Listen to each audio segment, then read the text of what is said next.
What's up, boys? I keep getting the same questions in the Discord, and I figured I might as well do a video on each one of them as they come.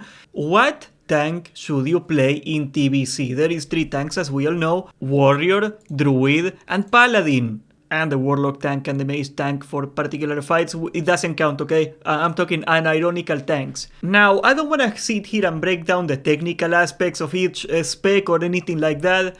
I want to make sure that if you choose a tank, you choose it for the right reasons. Because all 3 tanks in TBC are very different, they play very differently, and they have different niches, and they do different things very well. As a matter of fact, you can look at it this way. There is the Druid, there is the Paladin, and the Warrior is a little bit in between of both of them. That's the best way you can look at it, okay? So we start with the Druid. The Druid is the highest scaling tank in the game. It has the best single target threat, quite by far in the late game after you get to like Black Temple and such. It can get armor cap, which makes it the tankiest tank in the game. And by the time you get to Sunwell, it can actually tank crushing blows pretty well. That's something that the other tanks are gonna struggle with, which is why if you look at all the TBC speedruns, this might come as a bit of a spoiler, but you see a Druid bear and you see a Paladin. Why is it always that the main tank of a tryhard guild is a bear? Well, that's simple reason. Best single target threat, aka best boss threat, and best single target tankiness. Now you might be thinking for a minute, oh boy, that means the bear is broken. Well, actually the bear has quite serious weaknesses, and those weaknesses really matter if you are not a top of the world speedrunner, okay? First of all, the bear druid is by far the worst tank for dungeons. I am not exaggerating, I am not being hyperbolic. The experience of a bear in a TBC dungeon for 90% of the dungeon is awful. Their AOE doesn't freaking exist. Their AOE tankiness, when you look at something like a warrior or a paladin, paladins get redoubt, warriors get shield block. Blocking in general for AOE is really good, it's really strong.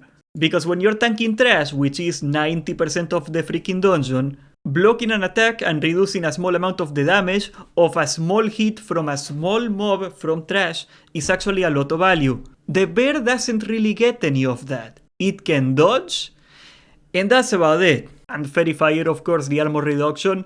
You need a feral in your raid. You just need it. And taking a cat, even though it is possible and it isn't the worst thing ever, cats aren't great in TBC. They have a lot of threat issues. They can do decent damage, but they have threat issues. They cannot really crank their AOE. Well, it also doesn't exist. So they are not really that useful. So if I am a tryhard, right? If I actually care about my raid and I gotta choose between a bear, which is already the best single target tank in the game, or a cat, which is I want to take a bear. A bear can do everything a cat can do, and it can freaking tank. Not to mention, right, if I need a second DPS, another advantage. Actually, this is not really a big point anymore because we got dual spec in TBC now. But a bear can take this spec and be a pretty damn decent cat. Funnily enough, actually, if you want to go for max threat, all you have to do is take a bunch of cat gear, and that's how you crank as a bear. Later on, when you get the dungeons on the Sunwell patch, you can actually take 2 dodge trinkets, and I believe you can reach 96% total avoidance. That's like dodge and the mischance and whatever. You can become almost unhittable for like 10 seconds, which is a pretty neat trick. That just goes to show how much a bear can scale. By the time you get to Black Temple, it is not a challenge anymore. Bears are the best single target tank in the game. Another weakness of the bear, they do not have defensive cooldowns. So yeah, there is no shield wall, no last stand, anything like that. If you gotta deal with a particular mechanic where the boss spikes in damage, that's a healer problem to you. There's nothing you can do about that. But aside from that, the bear is the most reliable boss tank, except early on. Because early on, for most people, the warrior will be a better choice. Especially we're talking like week 1 Karasen. First of all, without gear, a warrior is tankier than a bear. A bear needs armor to scale, and yes, they get amazing armor scaling with 10% extra armor from their talents and the modifier of the bear armor and whatnot. A warrior just gets a shield. And that's good enough. You don't really need that much gear to survive a Karasan, even though your threat is not gonna be great either. A lot of vanilla items are gonna be useful in TBC for tanking in particular. None of them are best in slot or anything, but they are decent. Most tanks in early TBC are gonna be warriors because of that reason. What can I say about warriors? Well, they are mobile, they can charge, they can intervene, don't forget about that. Amazing spell, especially for off tanking, it is often not really valued as much. You can charge into an ally and take the next hit they will take to you. So that means, for example, if you're tanking Gruul, you can intervene the main tank and you can help them survive the big nukes Gruul can do. Stuff like that, right? It's a really nice utility. Also, it can like some sort of replace a taunt sometimes in a dungeon. You know, intervene is an amazing spell for the chaos of a fight. If you are not very well organized or whatever, it is a really slept on ability. Warrior talents make a lot more sense now. They actually scale with damage now because they get devastated. It is Thunder Armor but with weapon damage. So you do not have to run into like a DPS spec to pull actual good threat anymore. And their single target threat is actually pretty good. Where they do not scale nearly as well as the other two tanks is in, ironically, their tankiness. Paladins get really strong HP modifiers, bears get the freaking bear form and the armor talent, and like both other tanks are gonna be tankier eventually, while the warrior is gonna fall behind in that category, which it isn't the worst thing ever, all things considered. First of all, warriors get shield block, and if you take the talent, of course, they can block twice. That's 2 guaranteed blocks on a 5-second cooldown. That will not time perfectly with all the bosses, but there are many bosses where you can guarantee yourself you are gonna block every single one of their attacks, or very close to it. And that also means, once again, that if you're bodass naked, you do not need defense cap to actually block, to not get critted by every hit. Also, when it comes to the first global, Shield Slam is actually a really good snap threat, like instant first global threat. You know, usually if you lose aggro on a boss because you mess up, it is usually very early in the fight. You know what I mean? So getting a Shield Slam and getting that big fat threat at the start of a fight is something that the other two classes cannot reliably do. We're gonna talk about the Paladin in a second. Things about the Prot Warrior, okay? First of all, I believe that if you're gonna play a Prot Warrior, engineering is mandatory. Why is it mandatory? Well, you do not have a range pulling ability. Bears got Fairy Fire, Paladins got Avenger's Shield. If you're a warrior, you ain't got none of those. So you need the rocket thingy, I forget the name of the rocket thingy, the Goblin rocket launcher, okay? You're gonna be using this in every dungeon, really. It is an AOE that you can throw at a pretty far range. It is the warrior equivalent of Avenger's Shield. It is a trinket that you can make with engineering. Not gonna be a thing you use in raids, of course, but yes, if you wanna do dungeons as a Prot Warrior and you don't wanna suck, you wanna get some decent initial threat every pull, you have to use the rocket launcher. Also, grenades are really useful on a class that has pretty much no AOE to speak of. You got Thunderclap, it doesn't do much. You got Demo Shout, it doesn't do much.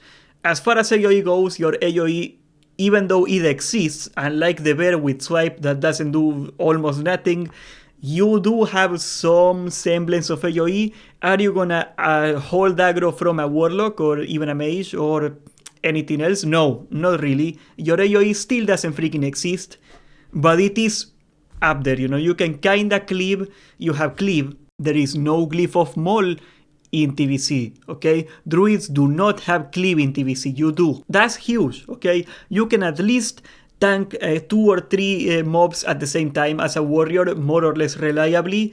And even though it sounds stupid, that's something that bears against casters cannot really do. However, by the late game, warriors are less tanky and they will produce less threat than a bear. And when it comes to Warrior versus Paladin, there is a lot of things to talk about here, okay? You can make a good argument that Prot Paladins are really tanky, like even comparable to a Druid by the very late stages of TBC, okay? They have a lot of HP scaling, they get 10% extra stamina from combat expertise, and also Ardent Defender, when they are below 35% health, it doesn't work like in Cataclysm, okay? It's different.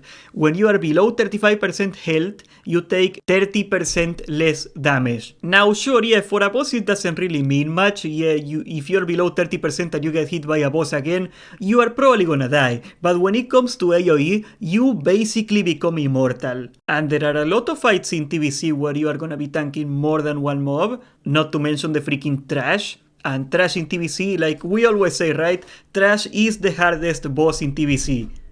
That's just the truth, man. Trash sucks.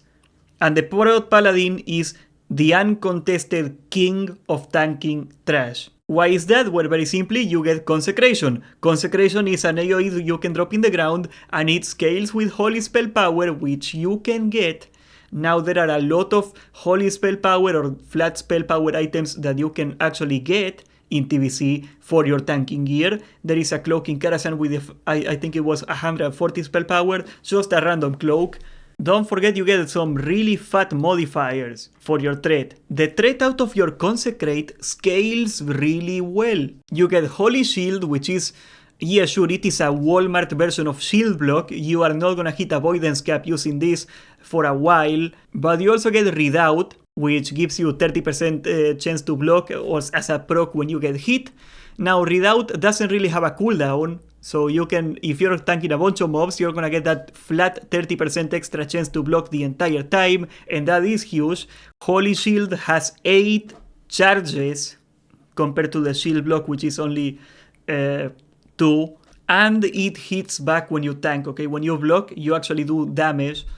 So you can get an almost constant 60% block, and eventually, as you gain more defense and you get more avoidance, you are gonna be avoidance cap pretty much consistently the entire fight, no matter the speed of a boss. So even though the warrior gets a free pass to be crit capped early on, to be cross capped early on, with a little bit of gear, with a little bit of investment, you can be cross-capped really quickly, even when you are tanking several mobs. Paladins get also an amazing pulling ability with Avenger's Shield. It is like a cleave thing, you throw it and it bounces off into 4 mobs. It will give you a lot of snap threat when you range pull, and you're gonna be range pulling a lot in TBC because mobs social aggro, and it is not like in Wrath of the Lich King where the dungeons are actually designed for you to run across them. No, you actually get a range pull in TBC like in Vanilla 2. So this is actually a lot of value. But here's the thing about Prot Paladins. You drop a Consecrate, and sure, you are not gonna keep up toe-to-toe with a seed spamming Warlock. But if you drop a Consecrate and you wait 2 globals, you can actually hold aggro against a Warlock for quite a long time. And here's the other thing. If you Consecrate, you do a big pull, right? You Consecrate, you slow the mobs, and you run in circles around the mobs, you can kite. That is something that warriors cannot really do. Maybe some can if you're really good at the game and you're really clever. You cannot do it. Bears cannot cleave at all. They cannot kite at all.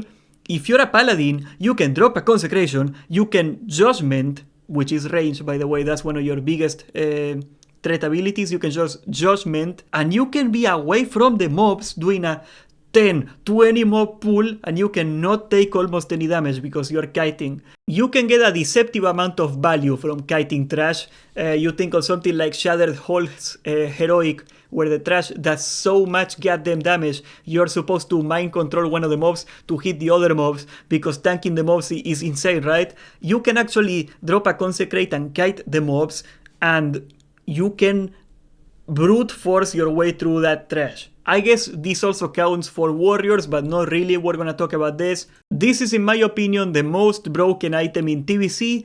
Maybe a contender for one of the most broken items in all of WoW history. That's the figurine of the Colossus. A random crappy blue item from Shattered Halls Heroic. It heals you for 120 every time you block. You can pop it and it lasts 20 seconds, and if you pop a million times, you get a million times time 120, okay? So think about it this way. If you block an attack and the attack a trash mob does to you is less than 120 because you reduce the damage that you take because you blocked it, that means you are gonna generate more HP than the mobs can hurt you. Not only that, it is a crap ton of threat to generate all that healing for yourself. And people think, oh, that's for boosting, that's for pulling Stratolm, that's for doing some sort of solo farm. Sure thing it is for that, 100%, but it also applies to a lot of crazy stuff. You can pull half a dungeon and pop this trinket, and if you know where to stand to line of sight the mobs, to stack all the mobs together and hit you from the front, you can legit do like a 30 or 40 mob pull in a level 70 dungeon. They are that crazy. Not to mention your Consecrate AOE, your Holy Shield, your Spike, all that stuff come together, and the Sporeguard Shield, of course, if you can get it. The Petrified Lycan Guard, it is like another Spikes effect. A Prot Paladin can pull some crazy numbers doing big pulls. You can do like 20k DPS, something stupid like that. I've seen it happen, I've done it. You are not gonna do as much damage as a Warlock, for example. A Warlock spamming seed is gonna beat you. Maybe it will do like twice your DPS, but you will beat every mage. That's how much AoE damage you can do. You are gonna beat every mage spec in AoE damage doing big pulls. And for that matter, every class that isn't a warlock, you are gonna do more AoE damage than. It is not rare for a Prot Paladin to be second DPS in a dungeon. Also, talking about scaling, in TBC, Exorcism is an instant spell. You just do holy damage, and that means once again that you scale off holy spell power quite well, 42% of your spell power actually, and it is a big fat nuke. Hyjal, Black Temple, Sunwell. What is in common of all those late game, later tiers of TBC? They are all undead and they are all demons. So even though the Prot Paladin is not strong in single target early on, by the time you get to Hyjal, by the time you get to Sunwell, your single target actually scales pretty well. Not that you are gonna compete with a bear or anything, but you are most likely gonna be beating most warriors by that point. So Paladins become only stronger as time goes on. However, and I gotta say this, early on there is a lot of problems, okay? There are a lot of fights where being the main tank as a Prot Paladin is not doable. It just sucks. Some examples. The Curator in Karazhan. It has this ability where the Curator reduces damage taken, and all your threat as a Paladin comes from damage. There is no base threat in your abilities like there might be in Devastate, which is Under Armor, or Maul, nothing like that. All you got is your damage with a threat modifier, a very fat threat modifier, but once again, that modifier applies to your damage. Any boss that doesn't take damage, like the Curator, you physically cannot tank, and it sucks. Silence mechanics. Your big threat abilities are spells. Judgment is a spell. Exorcism is a spell. Tanking Maiden, even though it is not impossible, it really sucks, because you get freaking silenced. There is a lot of silence mechanics in TBC. And sure, these are not deal breakers, you know, you can take a bear and a paladin, you can take a warrior and a paladin, and the warrior can do what the paladin cannot do in those fights. But it also means that you cannot take two paladins, or that you cannot take a really strong paladin and a really crappy off-tank to do everything else, because when it comes time to actually do something that the paladin cannot do, because of the nature of the spells, and the nature of the lack of base threat on its abilities, you absolutely need a second tank to deal with that isn't a paladin. Not a big deal, but it is up there.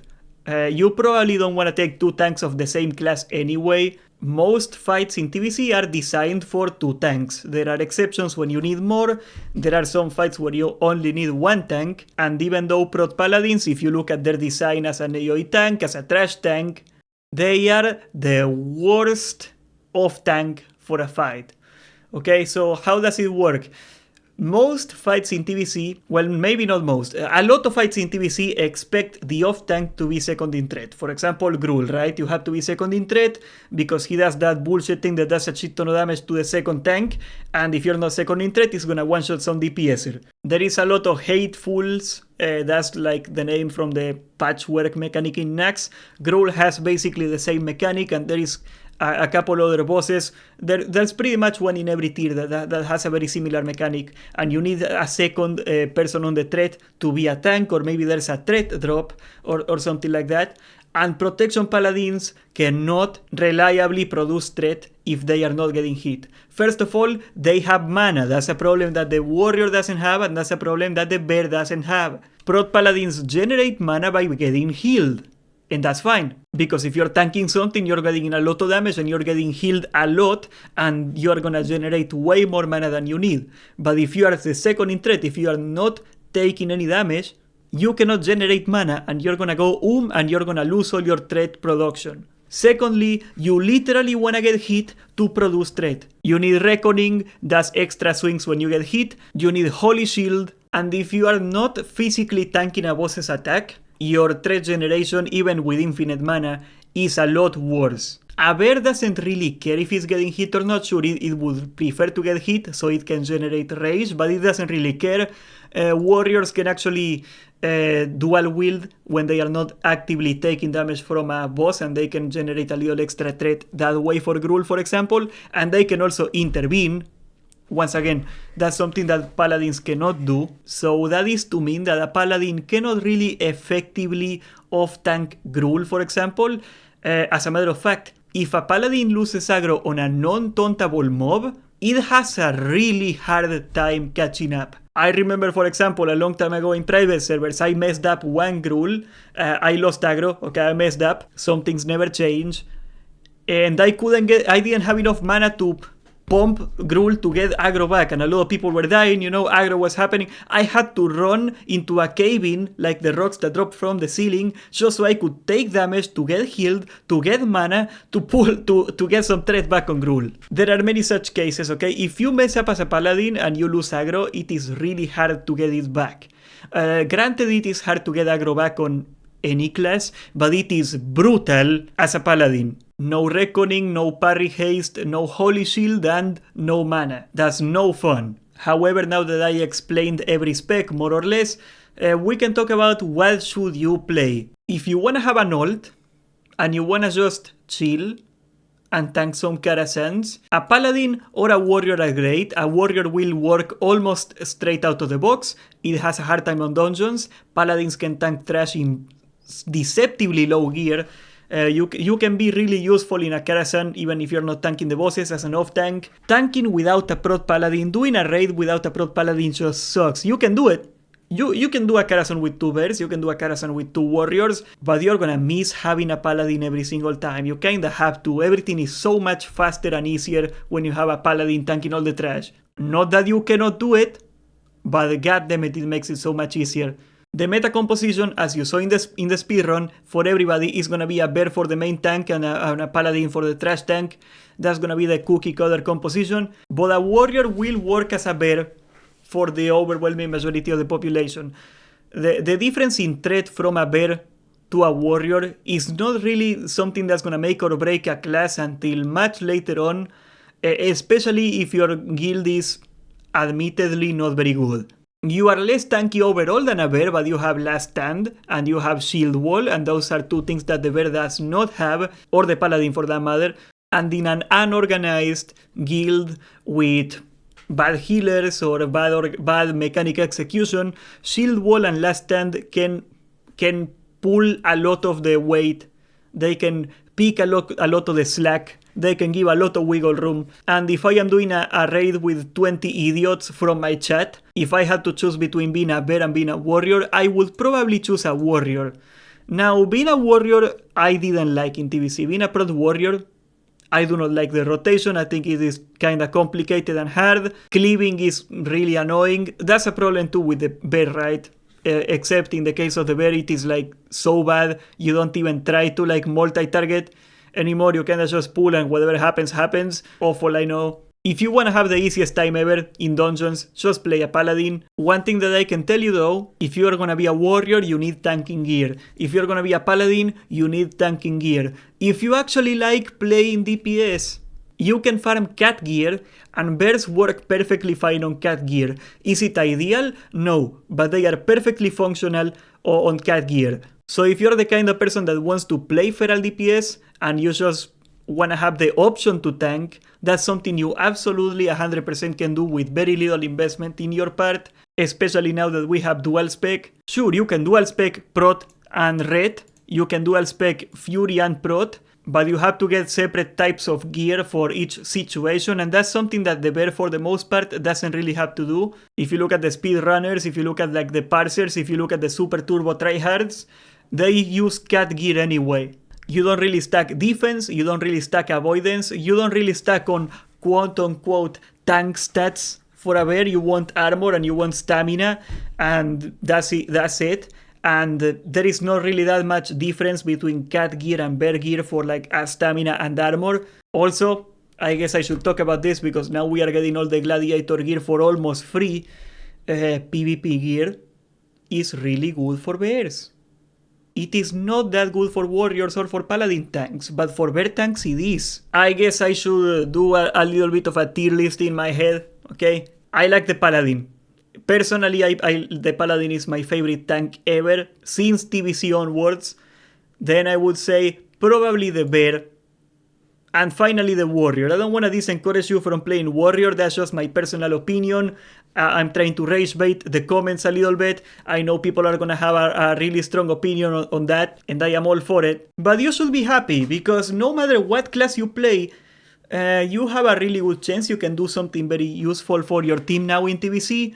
Every tank has an identity. Every tank is different, especially if you want to play different types of tanks. TBC is very old friendly. Once you get your attunements, you are done now. They are account wide. I am probably gonna play every tank by the end of TBC. And that's pretty freaking cool. And if you are good at what you do, if you pay attention and you're not a freaking ape, no matter what class you play, you are gonna find a place in a raid in TBC as a tank. Any tank. And that's the takeaway I want you to take out of this video more than anything else. Now you can follow the Twitch in the description. We are live on Twitch for TBC every day. And subscribe, join the Discord, and thank you for watching.